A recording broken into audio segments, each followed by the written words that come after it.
what you're experiencing in your body is the most important thing. To be able to have the capacity to experience that fear and anxiety without reacting to it and without allowing that energy to act through you.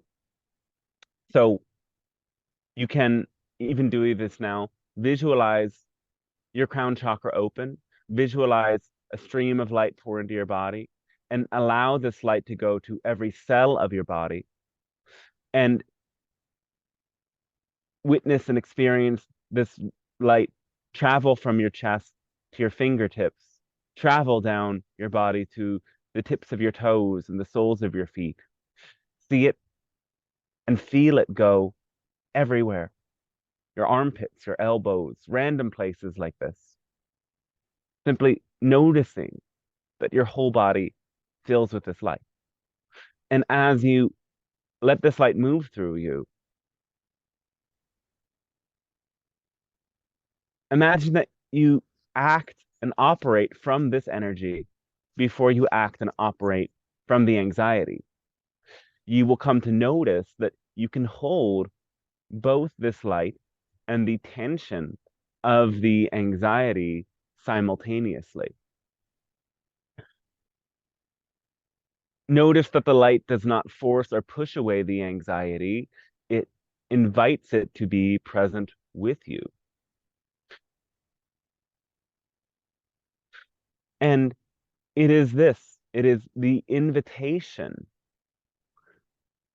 to hold space and step into presence for these more tense and dense emotions that allows them to transform. Oftentimes, fear is fear of something that is still beneath the surface, such as a memory, such as trauma, such as an experience that you had that you are terrified of repeating. And that is why you need to be present with the fear, because as you allow yourself to feel the fear and welcome what is beneath the surface, those things beneath the surface can heal.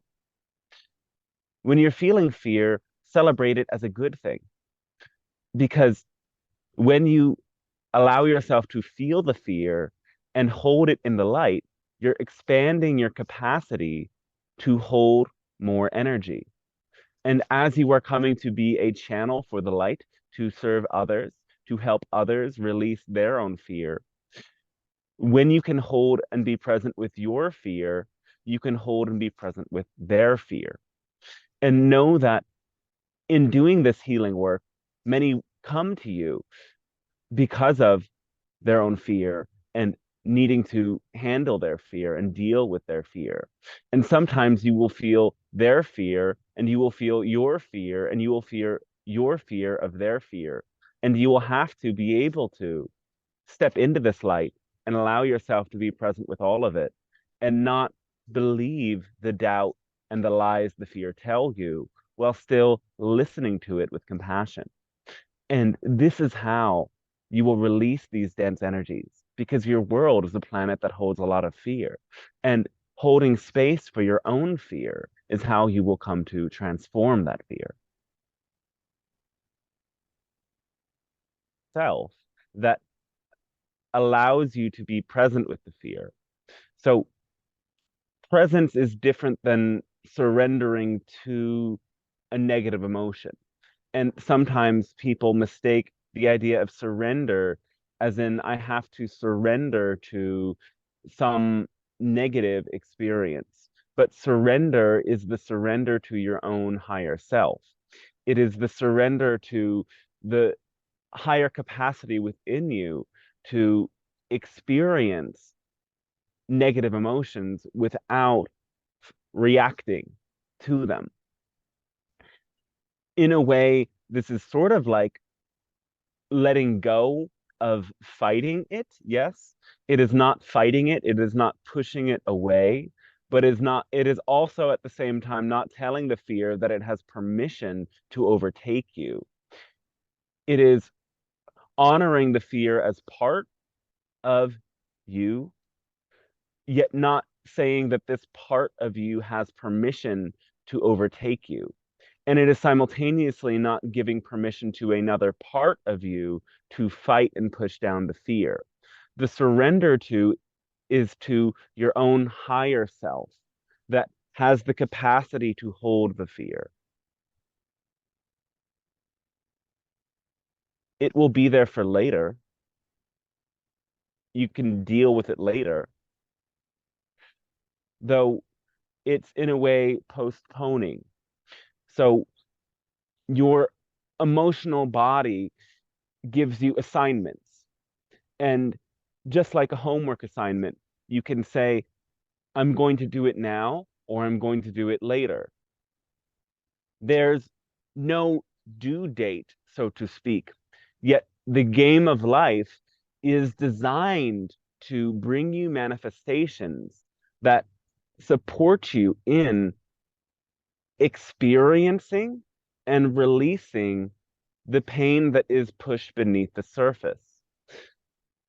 So when life gives you challenging experiences or someone does something that triggers the pain within you, yes, this isn't to say give in to that person, fight that person, or give your power to them. Once you step away from the situation, give thanks to the situation as a way that you are then able to get in touch with the pain that you are releasing and transforming. So there's nothing wrong with postponing it and saying, I'm going to do this homework assignment later, though it can, in a sense, pile up and start to feel overwhelming if you do that too much of the time. And for example, one of the ways that many of you will push this down with, for example, the fight response or the energy of an inner critic that is very determined will create stress in your system. And if you do this repeatedly, you can wear out your nervous system in a way that makes you eventually have to do all of the homework at once. So that's why we say do it by will, do it in small doses. And that is why it's so powerful and important to have that daily practice, because when you do your daily meditation practice, you choose deliberately to go inside of yourself. And if there is homework to do, it will come up to the surface to be revealed and transformed at that time, and not when you don't want to do it, for example, or it is inconvenient to do it, for example. Sometimes we all need to hear things several times. Surrender to pain or surrendering to another person's will is giving in. This can be the energy of the victim. This can be the energy of fawning. This can be the energy of helplessness. This can be the energy of the hurt child. There's many different archetypes that can be this surrendering to pain or surrendering to those who perpetrate pain. That is not surrender. Surrendering is to your higher self that has the capacity to compassionately hold you. True surrender is only and always to your higher self and never to anything other than your higher self. And this true surrender is not a letting go of control, it's letting go of the control that you don't have. This is false control. Many of you think you might have control over other people. You might think you have control over your home environment or your social communities. You might think you have control over forces outside of you, like the weather, even if you get too far into certain occult studies. But this control is not real. You only have the control over your own body mind connection to your higher self. That is the only control you have. And so surrender is giving your up all of the control you don't have and accepting and surrendering to the control of your higher self that is, again, the power of compassionately witnessing and holding all of you in love, in the unconditional love of source.